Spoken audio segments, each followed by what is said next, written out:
வணக்கம் friends, welcome to our channel. இப்போ நம்ம பார்க்குறது கோல்ட் ரெமெடி.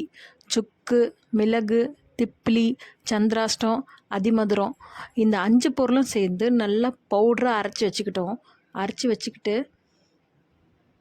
இது திப்பிலி, இது கிராம்பு மாதிரி இருக்கும். இந்த 5த்தையும் நல்லா பவுடராக அரைச்சி வச்சுக்கணும். மிக்சியில் போட்டு அரைச்சாலும் சரி, இடிச்சிட்டு அரைச்சாலும் சரி. இதை தண்ணியில் கலக்கி ஒரு 2 ஸ்பூன் தண்ணிக்கு 2 ஸ்பூன் பவுட்ருக்கு 2 கிளாஸ் தண்ணி ஊற்றிக்கோங்க. நல்லா கொதிக்க வச்சுட்டு ஆற வச்சு ஃபில்ட்ரு பண்ணி சர்க்கரை இல்லை வெல்லம் கலந்து குழந்தைங்களுக்கு கொடுத்திங்கன்னா கோல்டு சரியாயிடும். நைட்டு கொடுத்துட்டு காலைல பார்த்திங்கன்னா நல்லாயிடும். 2 வேளை கூட கொடுக்கலாம். மார்னிங் ஒரு தடவையும் நைட்டு ஒரு தடவை கொடுத்திங்கன்னா கூட உடனே க்யூர் ஆகிடும். இது நல்ல ரிசல்ட்டு கொடுக்குது.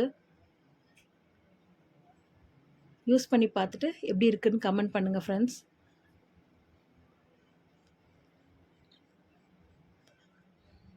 சர்க்கரை வெல்லம் நான் எதுவுமே கலக்க மாட்டேன். அப்படியே தான் பசங்களுக்கு கொடுப்பேன்.